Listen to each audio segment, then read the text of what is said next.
Voice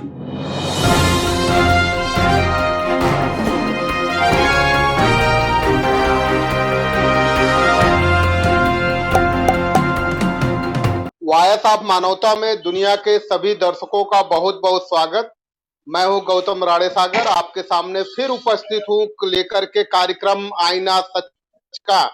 और आज तो बहुत जरूरत है इस देश को, खास तौर से भारत की भूमि को सच की जरूरत है।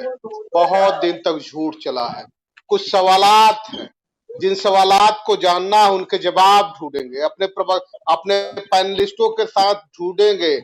आज फिर एक जुमला उन्होंने कसा है, और ये जुमला कसा है कि हमें छेड़े न, हम शांति से रहने वाले लोग हैं, हमें उकसाया न जाए, और जो हमारे 21 सैनिकों की शहादत हुई है उसका बदला लेंगे। देश आपसे ये नहीं पूछना चाहता कि जुमले में कब तक ये देश चलेगा। देश के सामने सवाल है कि अक्टूबर 1975 के बाद ये पहली मर्तबा ऐसी स्थिति आई है जब भारत को शर्मसार होना पड़ा था। उस समय अरुणाचल के 4 असम राइफल के सैनिक मारे गए थे, तो आज 21 सैनिक मारे जा रहे हैं। और आप कह रहे हैं कि हमें शांति से रहने दीजिए, हमें कोई छेड़े न, और छेड़ेगा तो उसका माकूल जवाब दिया जाएगा।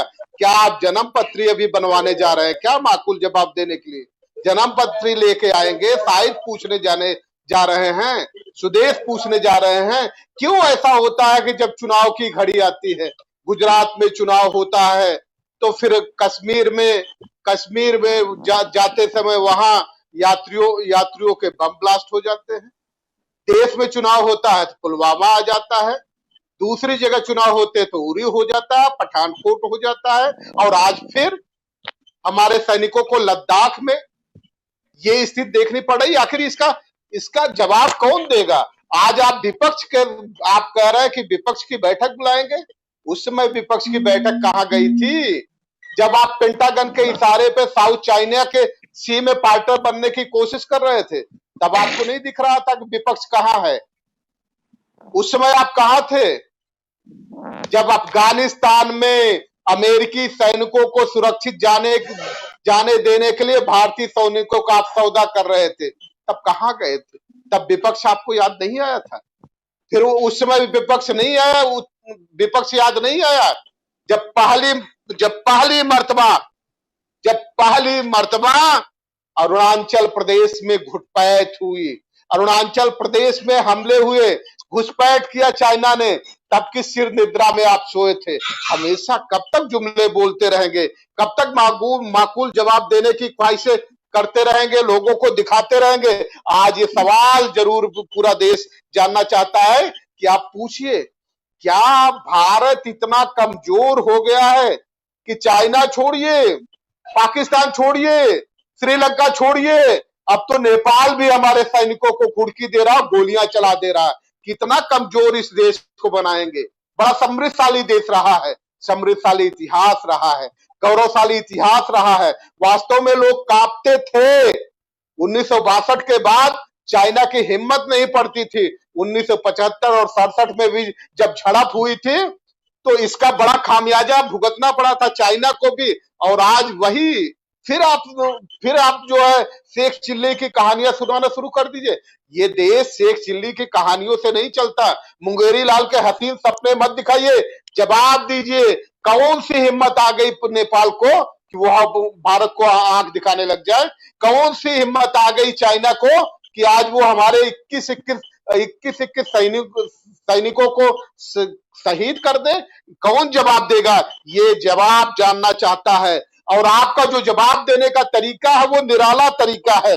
आप जानते हैं, एक तरफ आप जवाब देने की बात कर रहे हैं और दूसरी तरफ ग्रेट मोटर को $1 बिलियन की इन्वेस्टमेंट पे आप एमओयू साइन कर रहे हैं। आप क्या जवाब देंगे? क्या चाइना डेवलपमेंट बैंक की तरह कोई और बैंक को परमिशन दे देंगे?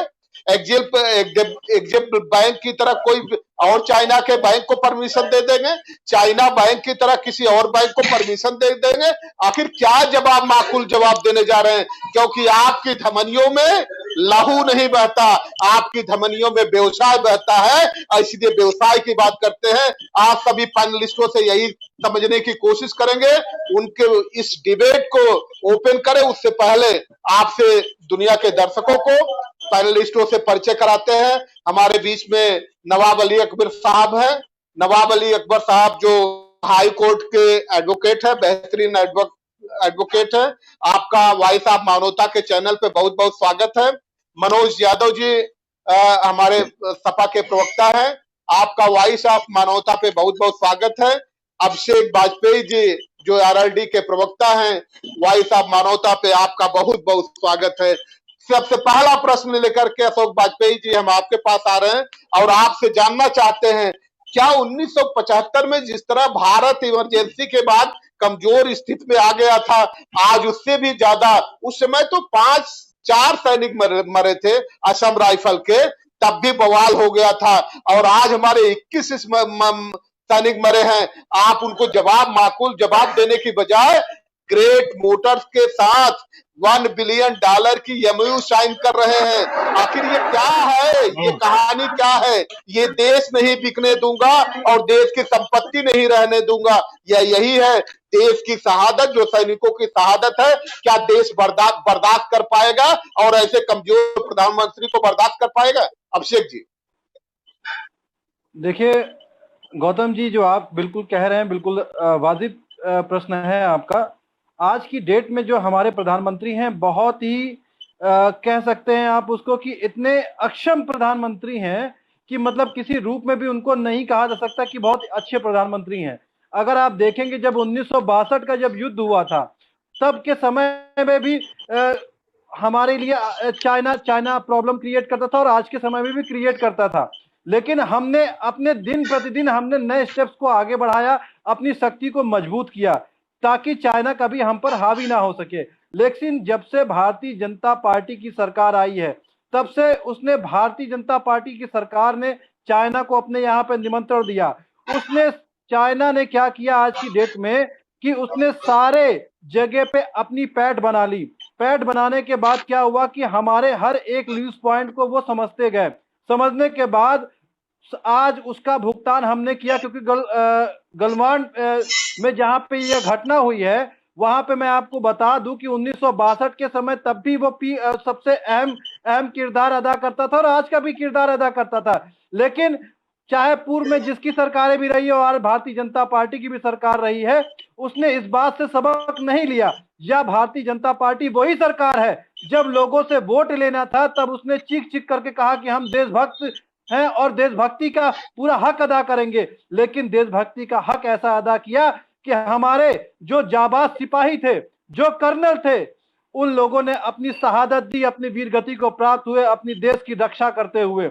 उसका खामियाजा कौन भुगतेगा? मैं कहता हूं कि अगर देशभक्ति की भावना उनके अंदर है, जैसे पाक में अगर आपने सर्जिकल स्ट्राइक की थी, अगर वाजिब था, तो आप चाइना के ऊपर भी सर्जिकल स्ट्राइक करके दिखाइए, तब हम उस चीज को मानेंगे कि देशभक्तों की सरकार है। आप देशभक्ति की बात करते हैं क्योंकि 1.25 करोड़ हिंदुस्तानी वो देशभक्त है और देशभक्त की यही पुकार है कि आप उसका बदला लीजिए और उससे भी पहले जो आपने चीनी कंपनियों को ठेके दिए हुए खरबों रुपए के, उनको तत्काल प्रभाव से निरस्त कीजिए।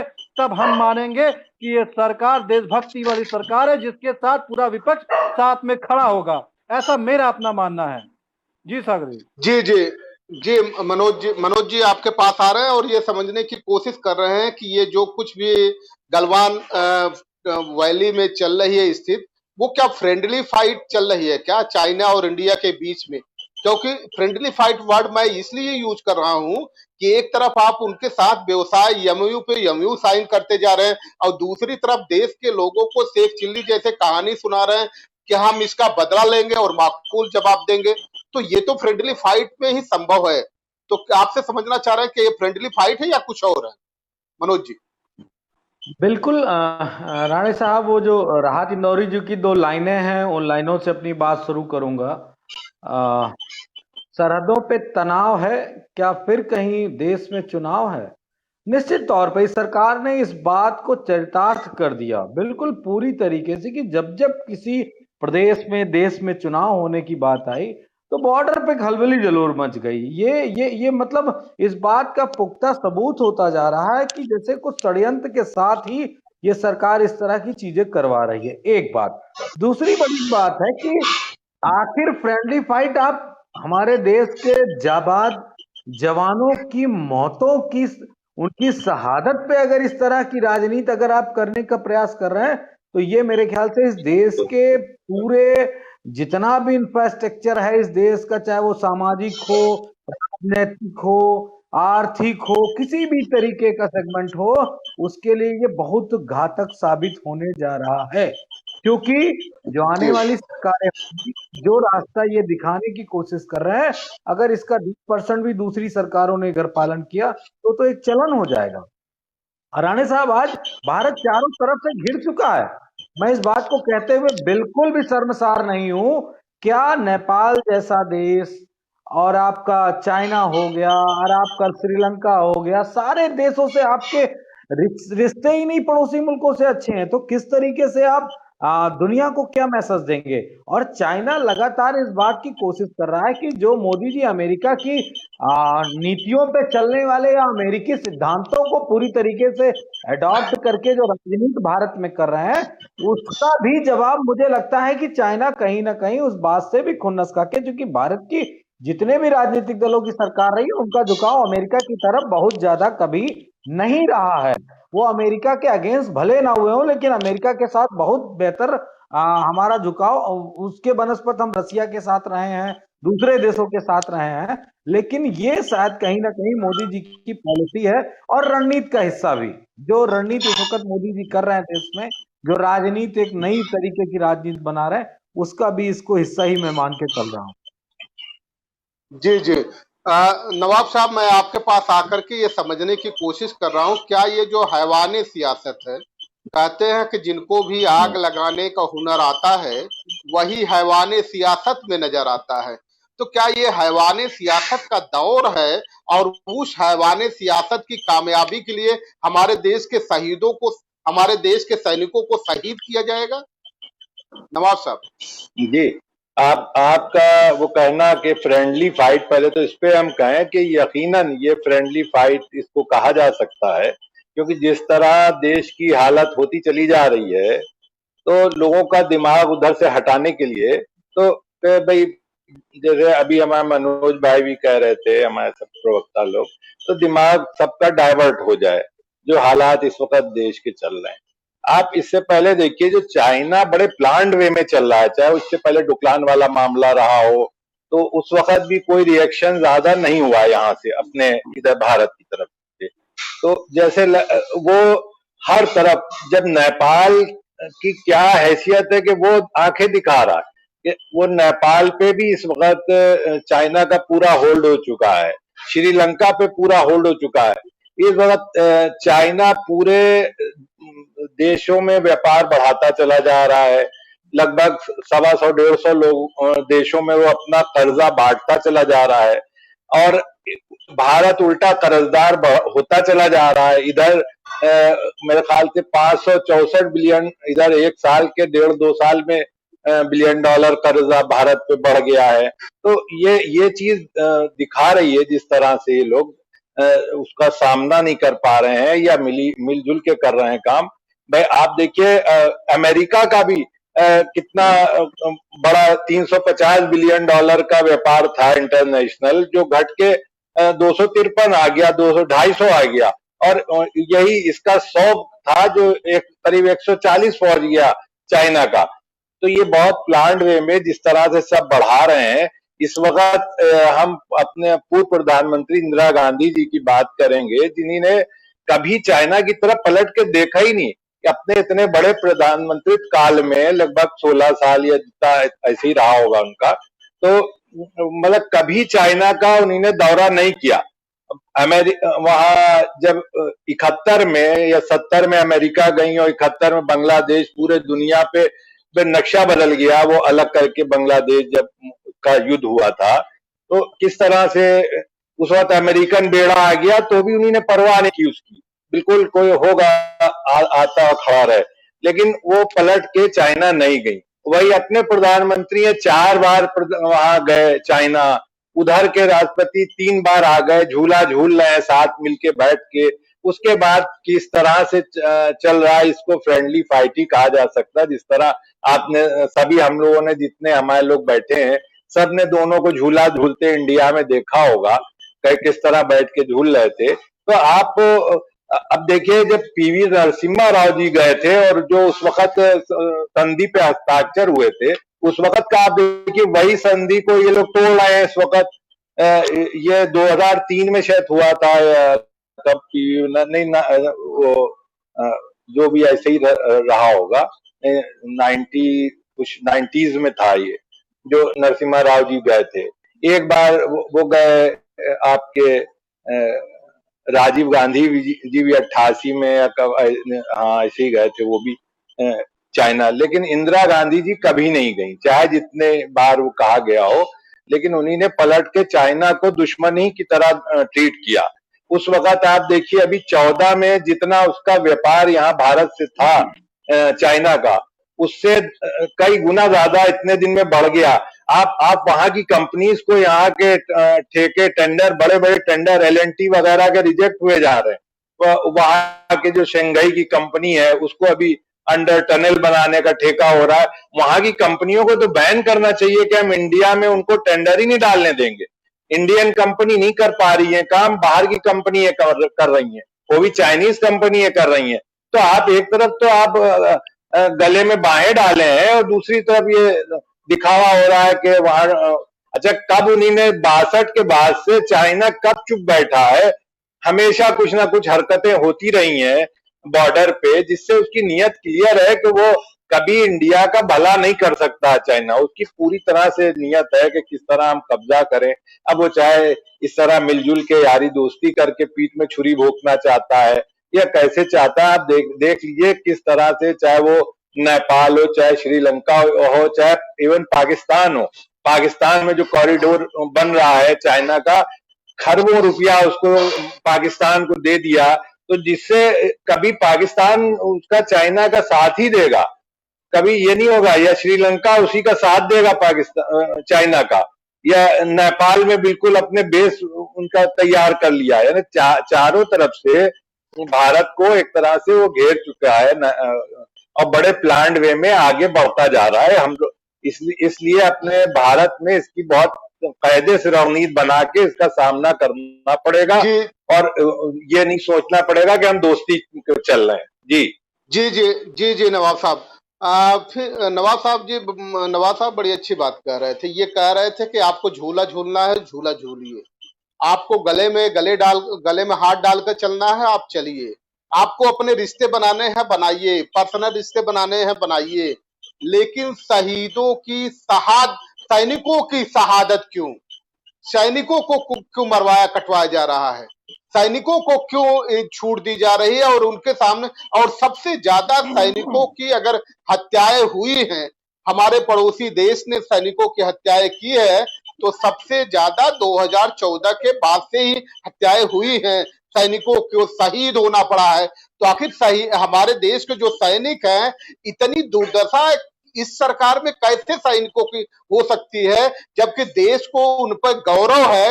ये सरकार उनके गौरव को कैसे घटा सकती है? अभिषेक जी देखिए, गौतम जी की सबसे बड़ी चीज यह है कि सरकार ये बात भूल गई है कि जो सेना में सबसे पहले एक लिखा जाता है, एक कुछ पंक्ति लिखी जाती हैं कि एक आपने सुना होगा कि वतन पे मिटने वालों का यही बाकी निशा होगा। ये छोटी, मैंने आगे की पंक्ति नहीं, मैंने लास्ट की मैंने पंक्ति इस वजह से पढ़ी हुई है क्योंकि ये हमारे देश का गौरव होते हैं और हर वीरगति को प्राप्त होने वाला व्यक्ति यही सोच के अपनी जान देता है कि मैं दोबारा जन्म लूं तो अपने ही राष्ट्र में, अपने ही भारत में जन्म लूं।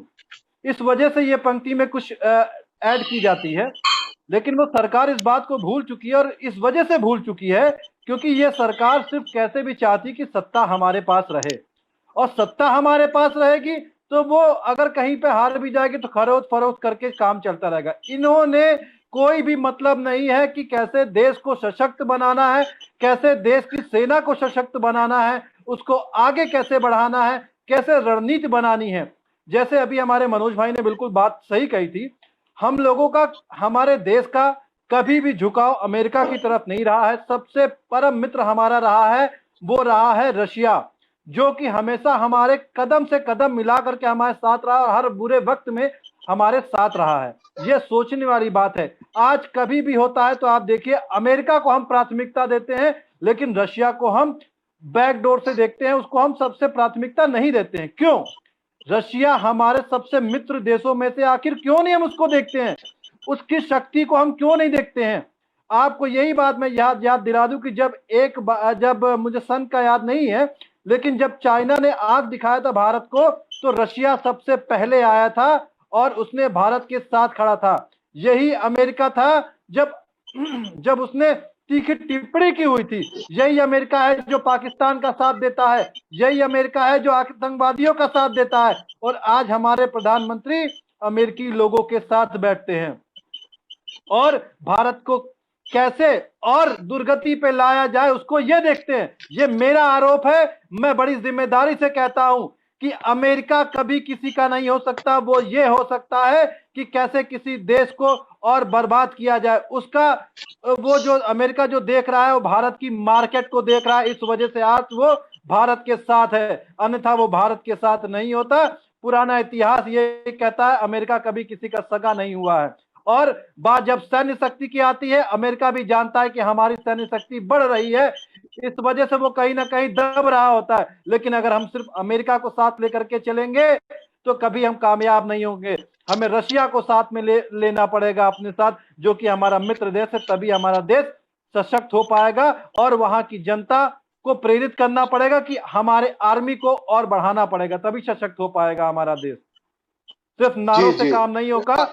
और एक चीज छोटी सी और राणे साहब मैं जोड़ना चाहता हूं कि आपको सन 2013 का एक रैली आपको याद होगी, जब इस समय के रक्षा मंत्री कहते थे जब हमारे प्रधानमंत्री मोदी जी प्रधानमंत्री बन जाएंगे तब यही पाकिस्तान, यही चाइना, यही और भी देश, कोई भी व्यक्ति हमारे भारत देश के ऊपर आंख उठा करके नहीं दे सकता है।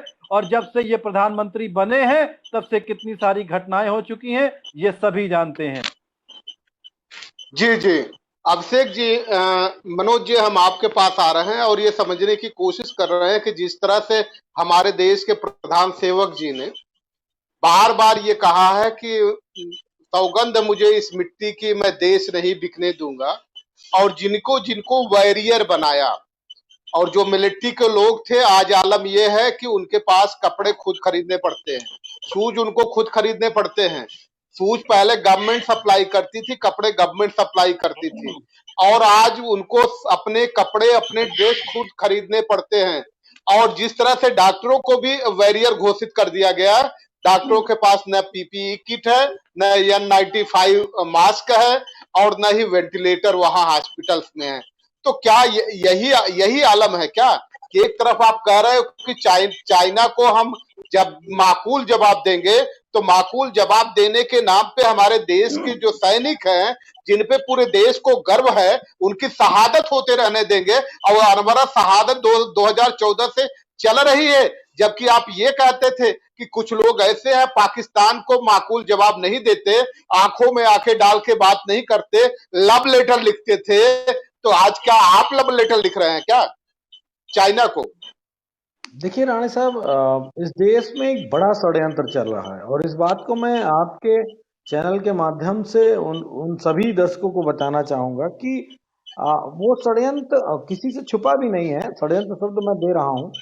मैं कल से डिबेट देख रहा हूं चाइना की और भारत की, जिस तरीके से शहादत हुई है हमारे सैनिकों की। जो पूर्व के जर्नल हैं, जो कर्नल हैं, जो बड़े बड़े रक्षा विशेषज्ञ हैं, वो टीवी डिबेट में बैठ के डिस्कशन नहीं कर रहे हैं कि हमें चाइना से को कैसे जवाब देना है या चाइना को क्या करना है। वो लोग भी ये डिस्कशन कर रहे हैं कि मोदी गवर्नमेंट को, विपक्ष को कैसे जवाब देना है। अब सोचिए, आपके देश के 21 जाबाज शहीद हो जाते हैं और पूर्व रक्षा विशेषज्ञ ये डिबेट कर रहे हैं कि इस देश के, मतलब वो इंडिकेट कर रहे हैं, वो निशाना बना रहे हैं इस देश के विपक्ष पे कि ये विपक्ष अभी सवाल पूछेगा तो मोदी गवर्नमेंट किस तरह से उसको जवाब दे, क्या क्या कहे। तो इनका निशाना बिल्कुल चाइना नहीं है, इनका निशाना है देश का विपक्ष। अगर ऐसा कुछ हुआ है तो क्या विपक्ष कुछ अनाप शनाप बोले, कुछ गलत बोले, जिसका ये टीवी चैनल्स पे और तमाम सेगमेंट, चाहे सोशल मीडिया हो, आईटी सेल हो, उनके माध्यम से ये उसको दुष्प्रचारित करेंगे और उसका लाभ लेने का प्रयास करेंगे। इसलिए मैं तो बिल्कुल कहूंगा कि सभी को इस पे बात करनी चाहिए और बड़े मतलब एक सधे ढंग में बात करनी चाहिए। नहीं, ये इसीलिए इस डिबेट को आगे कराएंगे और लोगों को आगे रखेंगे कि इस देश का विपक्ष नकारा है, राष्ट्र विरोधी है, देश विरोधी है, और यही ये प्रचारित करेंगे। एक महत्वपूर्ण बात यह है। दूसरी महत्वपूर्ण बात है कि देखिए, बीजेपी की सरकार इस देश को आत्मनिर्भर बनाना चाहती है और खुद इस देश के जितने भी संसाधन हैं उन संसाधनों पे आत्मनिर्भर रहना चाहती है। आप बताइए कि दो मापदंड कैसे हो सकते हैं, दोहरे मापदंड किस तरह हो सकते हैं? तो ये बीजेपी का दोहरा चरित्र है कि वो देश को आत्मनिर्भर बनाना चाहती है और खुद देश के लोगों पे आत्मनिर्भर पूरी तरीके से हो चुकी है।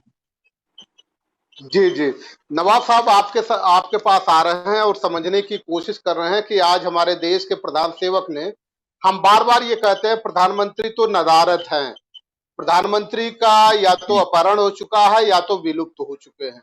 हमारे देश में प्रधानमंत्री रह ही नहीं गए, दो ही चीज रह गए हैं, या तो चौकीदार रह गए या प्रधान सेवक रह गए हैं, और दोनों जिम्मेदारी के पद नहीं होते। आज पहली मर्तबा विपक्ष की बैठक बुलाई गई है, विपक्ष को बुलाया गया है।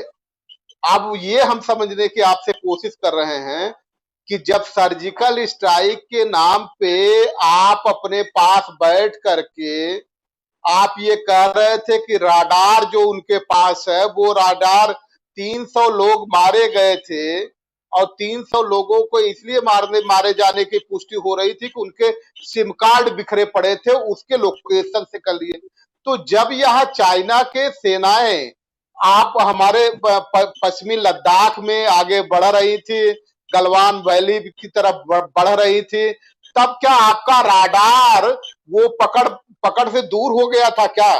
और आप विपक्ष की मीटिंग इसलिए बुला रहे हैं, इसके पहले तो आपने जब जब निर्णय लेना पड़ा पेंटागन में बैठ करके, जब साउथ चाइना के सी का आप समर्थन करने जा रहे थे, उसके पार्टनर बनने जा रहे थे अमेरिका के, तब आपने विपक्ष की मीटिंग नहीं बुलाई। अफगानिस्तान से जब अपने मिलिट्री के लोगों को ह्यूमिलिएट करके अमेरिकन मिलिट्री को जाने देने की आप छूट दे रहे थे, तब आपने विपक्ष की मीटिंग नहीं बुलाई। और आज आप विपक्ष की मीटिंग इसलिए बुलाने जा रहे हैं कि चूंकि आप असफल हो, या एक जो घटिया वर्ड मैं यूज करने जा रहा हूं, अगर आप निकम्मे साबित हो तो उसका भी दोषारोपण विपक्ष पे करें। क्या इस मकसद, इस रणनीति के तहत विपक्ष की मीटिंग बुलाई गई है क्या? जी जी, बिल्कुल आपका कहना बिल्कुल सही है कि ये इसी तरह टारगेट को खुद तो अब जवाब दे नहीं पा रहे हैं, तो इन्हीं ने ये रणनीति बना रहे कि विपक्ष को भी मिलाओ, तो इनके अब संभल नहीं रहा है। जो हालात देश के होते चले जा रहे हैं, इंटरनल भी जो हालात हैं, जिस तरह से पूरी तरह से सारी इकोनॉमी खत्म हो चुकी है, चरमरा गए है, भुखमरी बढ़ती चली जा रही है देश में, तो अब इतना कोरोना का इतना बढ़ा तो विपक्ष नहीं, इससे पहले जो और बातें हुई कहीं विपक्ष नहीं। अब इस वक्त इनको कुछ सुझाई नहीं दे रहा है, ये सोच रहे हैं किसके सर इल्जाम मढ़ा जाए, तो उसमें ये विपक्ष को भी शामिल करना चाह रहे हैं। देखिए, पहले की सरकारों ने कभी चाइना को ज्यादा लिफ्ट नहीं दी। 54 में नेहरू जी गए थे पहली बार चाइना, उसके बाद से पलट के नहीं गए। उसके बाद 34 साल बाद राजीव गांधी गए हैं वहां, इंदिरा गांधी जी कभी नहीं गई, और अटल जी भी गए, एक बार ही गए।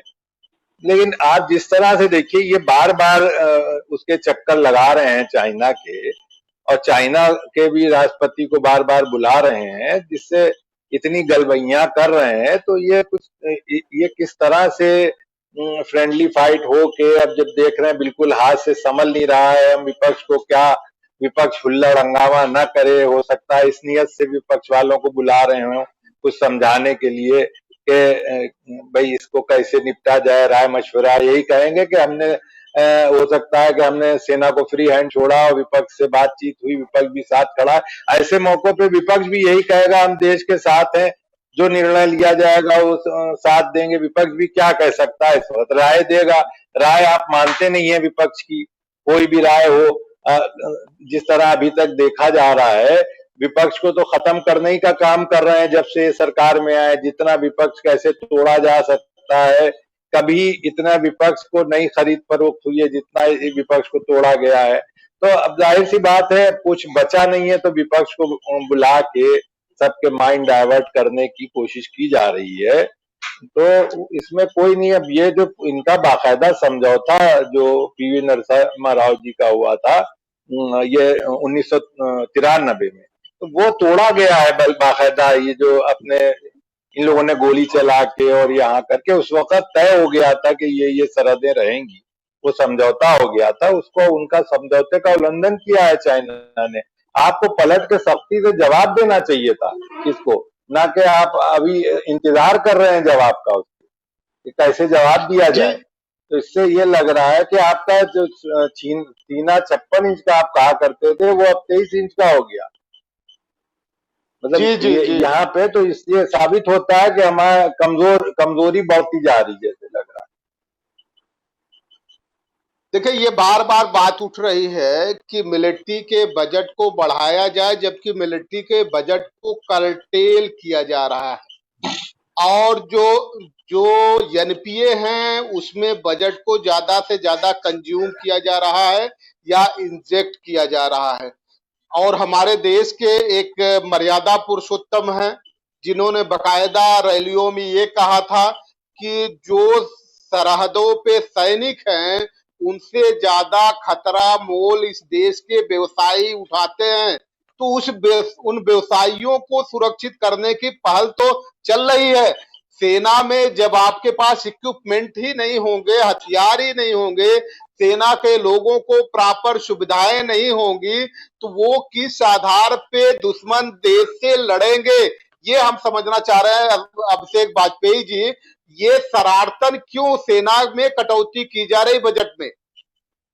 देखिए राणा साहब, अगर आपको ध्यान होगा कुछ टाइम पहले ही अभी एक हमारे जब जनरल साहब रिटायर हो रहे थे, तब उन्होंने ये बात कही थी बाकायदा। मैं आपको इस चीज के लिए आश्वस्त भी कर सकता हूं कि ये बात उन्होंने कही थी कि हमारे सेना के पास पर्याप्त रूप से गोला बारूद नहीं बचा हुआ है। उन्होंने ये बहुत बड़ा बयान दिया था जिसपे काफी सारे लोगों ने आलोचनाएं की थी और जिसके बाद ही उनको तुरंत उसके बाद रिटायरमेंट दे दिया गया था। जो नए जनरल आए तो उन्होंने ये बात कही कि नहीं, हमारी सेना पूरी तरीके से सक्षम है, गोला बारूद भी पर्याप्त तौर पे हमारे पास है। लेकिन सच बात यह है कि आज हमारी स्थिति और खराब हो गई है जब से भारतीय जनता पार्टी की सरकार बनी है। आपको मैं बता दूं कि मनोज जी को भी वो ध्यान होगा, संसद में जब श्री मुलायम सिंह यादव जी ने एक बात कही थी कि हमें हमारे देश को पाकिस्तान से इतना खतरा नहीं है जितना खतरा चाइना से है। उन्होंने संसद में ये बात बहुत पहले कही थी, लेकिन भारतीय जनता पार्टी ने इस बात के ऊपर ध्यान नहीं दिया। अब जैसा अभी आपने बजट के ऊपर बात कही, कोई भी देश अगर आप देखेंगे तो सबसे पहले वो अपने रक्षा संबंधी बजट को बढ़ाता है, कभी कम नहीं करता है। भारतीय जनता पार्टी ने बढ़ाने की जगह पे उस पर कटौती करती गई। वो कटौती कहीं ना कहीं अगर आप देखेंगे, जो पूंजीपति मित्र हैं इनके, जिन पे जैसे 68,000 करोड़ रुपए का जिनका कर्जा बकाया था, उसमें उनको सुविधाएं प्राप्त हुई। और उसके बाद अगर आप देखेंगे पीएम केयर फंड इन्होंने अलग से बनाए, उसमें पैसा आया तो वो किसी को नहीं मालूम है कितना आया कितना नहीं आया, उसकी ऑडिट भी नहीं करा सकते हैं हम। तो कहीं ना कहीं अगर हम देखेंगे रक्षा संबंधी जो कटौती हो रही है बजट में, वो कहीं ना कहीं आप बिल्कुल सही कह रहे हैं कि वो उसका फायदा पूंजीपतियों को मिल रहा है। जनता टैक्स देती है कि वो सुरक्षित रहे, हमारा देश सुरक्षित रहे, हमारा देश प्रगति करे, इसीलिए वो टैक्स देती है। लेकिन उस टैक्स का बेनिफिट किसको होता है? वो होता है या तो गवर्नमेंट के चंद पूंजीपतियों मित्र को, या तो गवर्नमेंट के चंद दलालों को। इससे अधिक मुझे लगता है कि कहना सरकार के लिए और क्या कहूं, मेरे पास शब्द नहीं है कहने के लिए। जी जी मनोज जी, आपके पास आ रहे हैं। जिस चाइना से लड़ाई हमारी सरकार लड़ रही है उस चाइना ने अभी 2020 और 21 का जब अपना बजट प्रस्तुत किया था तो 6.6% बजट में इंक्रीज किया था, और जबकि हमारी गवर्नमेंट ने बजट को कम किया था, इंक्रीज किया था। उन्होंने इंक्रीज किया चाइना ने, और हमारी सरकार ने डिक्रीज किया। तो इससे क्या ऐसा नहीं लगता कि हमारी सरकार नैतिक तौर पे, मोराल के तौर पे, जिनका मोराल बूस्ट करना चाहिए था, उस मोराल को बूस्ट करने की बजाय उस मोराल को डाउन कर रही है, और जिसकी वजह से ये हमारे सैनिक इस समय जो कुछ कमजोर पड़ रहे हैं। लेकिन जो सरकार चाहे जितने बजट कम करे, लेकिन सैनिकों ने जो अदम्य साहस का परिचय दिया है, उन्होंने अपनी शहादत दे दी, लेकिन देश के गरिमा को, गौरव को गिरने नहीं दिया है। तो देश इस तरह से शहीदों के गौरव को क्यों गिराने की कोशिश कर रही है, उनके गौरव के साथ खेलने की कोशिश क्यों कर रही है?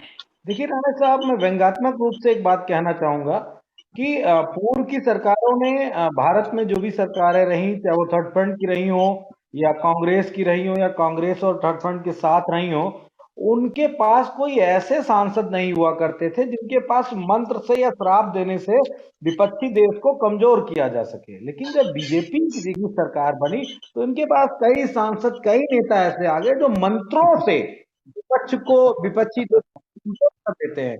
तो रक्षा बजट घटाना तो बिल्कुल वाजिब बनता है, उसमें दो राय नहीं। ये व्यंग्यात्मक मैं कह रहा हूँ, शायद मेरे ख्याल से बीजेपी के सुनने वाले फॉलोअर्स को मेरी बात अच्छे से समझ में भी आ गई होगी।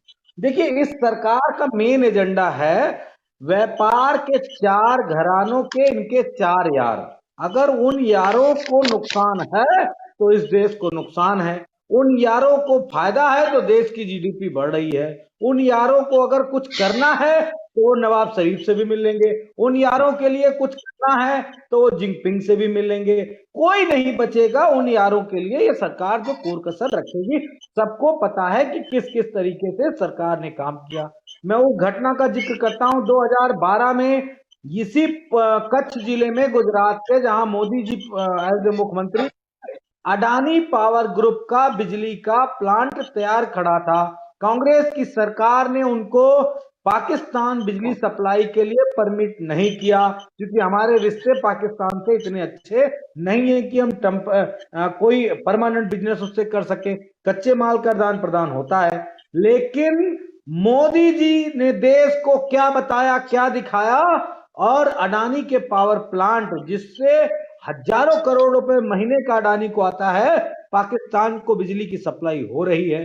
तो ये जो सरकार है वो कहती कुछ है और करती कुछ है। जैसे मोदी जी का वो वक्तव्य याद करिए, ये देश नहीं झुकने दूंगा, ये देश नहीं झुकने दूंगा।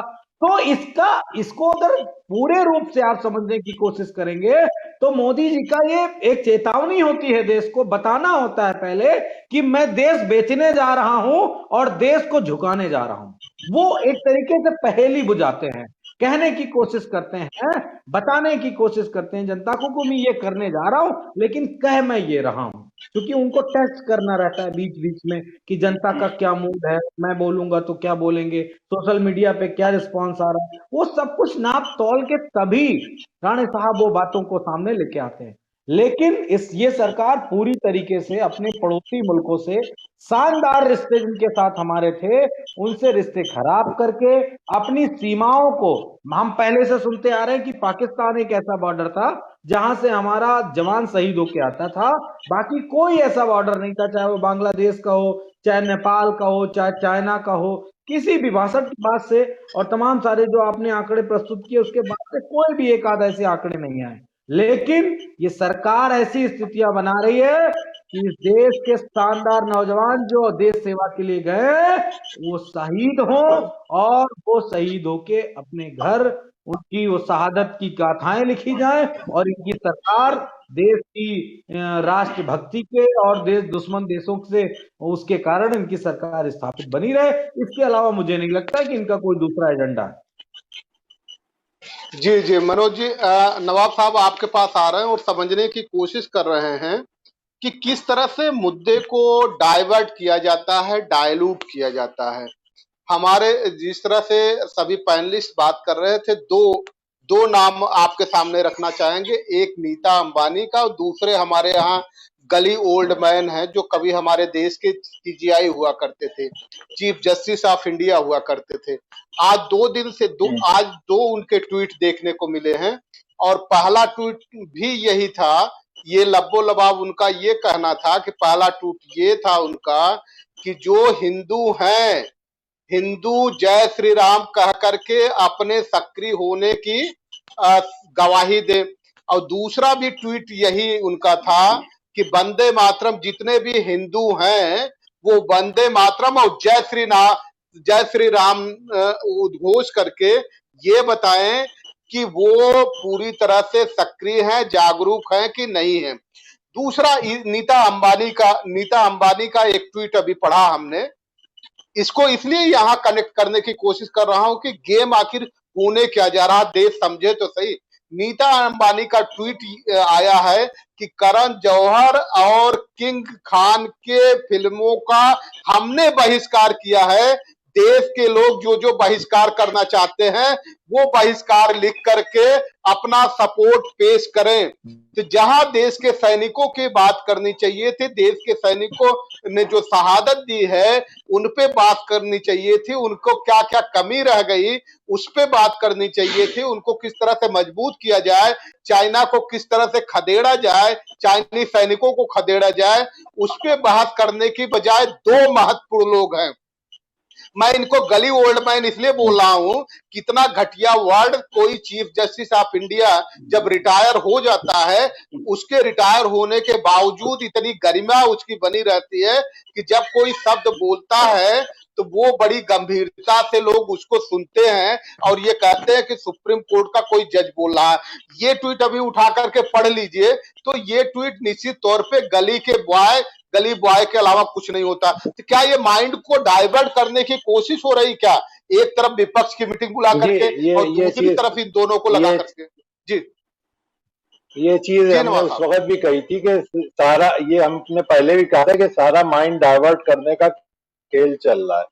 और जो ट्वीट किया है हमारे जो पूर्व जस्टिस थे, उन्होंने तो पहले ही जब जस्टिस थे तभी उन्होंने ऐसा जुडिशरी को शर्मसार किया था कि उसके लिए कहने के लिए कोई ऐसे अल्फाज नहीं है कि उनको इस पे चर्चा करी जाए। लेकिन अगर ये 10% भी फ्रेंडली फाइट अगर नहीं है, ये मान लीजिए कि जैसे हम लोग फ्रेंडली फाइट भी इसको कह सकते हैं, लेकिन अगर नहीं है तो जिस तरह से चाइना तैयारी कर रहा है, आप देखिए चाहे श्रीलंका, मालदीव, बांग्लादेश, नेपाल, पाकिस्तान, सबको वो अपने साथ मिला रहा है, बड़े प्लान्ड वे में कर रहा है। हम लोगों को बड़े यहाँ के सबको, सरकारों को, विपक्ष को, सबको बड़े गंभीरता से इस चीज को लेना पड़ेगा कि जिस तरह से वो तैयारी कर रहा है, धीरे धीरे सबको अपने चंगुल में, अपने कर्ज के बोझ तले और अपने बिजनेस में सब में ऐसा दबा रहा है कि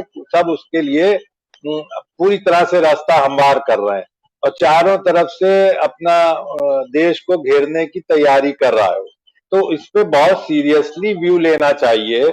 जिस तरह से आप देखिए, कभी भी हमने नहीं लगाया कि जब से शुरू से देख लिए कि 62 के बाद से भी कभी चाइना से ऐसा नहीं हुआ हो कि कुछ ना कुछ झड़पें हल्की फुल्की चलती रही हो, भले गोलियां न चली हो या वो कब्जा करने की कोशिश करता रहा हो, चाहे कभी सड़क बनाने के नाम पे, कभी कुछ है, ऐसे कुछ ना कुछ छेड़छाड़ चलती रही है। मतलब वो कहीं से ये नहीं लगता है कि मतलब जैसे मिल के छुरी भोंकने वाला काम चाइना के दिमाग में चल रहा है। हमारे देश के इतने हट्टे कट्टे जवान हैं, चाइना के 1.5 बालिश के लोग हैं। अगर खाली जिस तरह से आप विजुअल देख रहे थे कल के परसों के वहां के, खाली वो बिना गोली चलाए अगर एक एक हाथ मार दें तो पता नहीं कहाँ जाए ये लोग। लेकिन इन लोगों को फ्री हैंड नहीं छोड़ा जा रहा है, हमारे देश के सिपाहियों को शहीद कराया जा रहा है, उनके खून की होली जैसे खेलने की कोशिश कर रहे हैं लोग। तो यकीनन हम बड़ा गंभीर इस वक्त और बड़ा ही ऐसा समय है कि सबको मिल बैठ के विचार करना पड़ेगा कि कहीं चाइना पूरी तरह तैयारी तो नहीं कर रहा है के पूरी तरह घेर के चारों तरफ से पाकिस्तान को भी मिला के, श्रीलंका को भी मिला के, जिस तरह से हर तरफ चारों तरफ से घेर रखा है और सबसे वो उसके बहुत दोस्ताना संबंध हो चुके हैं। अब यहाँ उसके बाद भी भारत को खाली झूठ मूठ का दोस्त बना के और उनको डार्क में रख के आगे की कार्रवाई क्या है उसके दिमाग में, ये तो उसकी रणनीति इन्हें बनाना पड़ेगी अभी, और बहुत ही कायदे से चलना पड़ेगा। रक्षा बजट बनाना पड़ेगा क्योंकि रक्षा के मामले में भी चाइना हम लोगों से काफी आगे है। तो इसलिए इस सब पे बहुत गंभीरता पूर्वक विपक्षी दलों से भी राय मशवरा करें, और जो अपने पूर्व के जनरल और रिटायर्ड लोग हैं और जो मौजूदा लोग हैं, सबसे बैठ के बहुत थॉरोली हाई उसकी मीटिंग करें, तो हम लोग कुछ इससे निजात पा सकते हैं और लड़ने में सक्षम हो सकते हैं। इसको हल्के में नहीं लिया जाना चाहिए। जी जी जी। अभिषेक जी आपके पास आ रहे हैं और ये एक एक मिनट का हम पंच लाइन लेंगे और ये समझने की कोशिश करेंगे कि क्या देश में हो रहे सैनिकों के आए दिन शहादतें और उसकी बढ़ रही संख्याओं को देश बर्दाश्त कर पाएगा और ये ऐसे अक्षम प्रधानमंत्री को बर्दाश्त कर पाएगा क्या? जी बिल्कुल नहीं। और देश पूरी तरीके से इस प्रधानमंत्री को, मैं आपको बता दूं, रिजेक्ट कर चुका है। देश नहीं चाहता कि दोबारा हमें कभी ऐसा प्रधानमंत्री मिले। अगर देश के और देशवासियों के अगर हाथ में होता तो शायद अभी तक ये प्रधानमंत्री हटाया जा चुका होता। और मैं आपको बता दूं, एक बड़ी जिम्मेदारी के साथ मैं कहना चाहता हूं कि चाइना को हम एक ही तरीके से हरा सकते हैं जब हम उसको आर्थिक नुकसान दे सकें, क्योंकि हमारे भारतवर्ष में बहुत बड़ा बाजार है जिसके ऊपर चाइना ने कब्जा करके रखा हुआ है। इस चाइना के बाजार को अगर हमने तोड़ दिया, हमारे देशवासियों ने तोड़ दिया, तो चाइना आर्थिक रूप से कमजोर होगा और वो उसको पीछे हटना ही पड़ेगा, हमारे आगे उसको घुटने टेकने ही पड़ेंगे। लेकिन अगर ऐसी सरकारें चाइना के साथ दोस्ताना रिश्ते बनाते हुए आगे बढ़ेगी तो उससे काम नहीं चलेगा, क्योंकि वही चाइना हमसे ही पैसे कमा करके हम ही को आग दिखाता है और हमारे देशवासियों के ऊपर प्रहार करता, हमारी पीठ पे छुरी भोंकता है। 1962 के युद्ध में हमने देखा और आज फिर हमने देखा कि हमेशा की भांति चाइना ने पीठ में छुरी भोंका हुआ है। तो हमें उसको आर्थिक रूप से कमजोर करना पड़ेगा, यही हमारी प्राथमिकता होनी चाहिए। काफी सारी चीजों पे, काफी सारे इनके टेंडर जो हमने खरबों रुपए के दे रखे, उनको समाप्त करना पड़ेगा।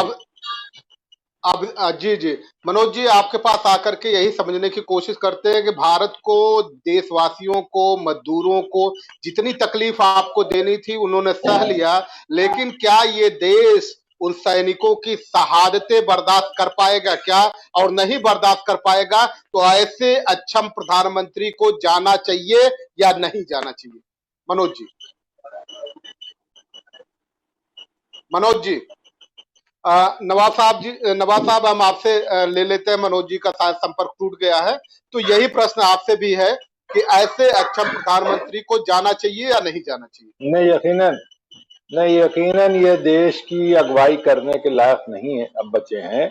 और हम भारतवासियों को भी हम लोगों को ये आह्वान करना चाहिए, हम लोग भले बॉर्डर पे जाके न लड़ पाए, लेकिन कम से कम हम लोग उस लड़ाई में शरीक होने के लिए ये अपनी तरफ से सब लोग ये एक संकल्प लें, एक अहद करें कि हम आज की तारीख से कभी कोई चाइना का सामान नहीं इस्तेमाल करेंगे, और जिससे और कोई अगर यहाँ उनकी कंपनियों के ठेके होते हैं तो वहां काम ना होने दें।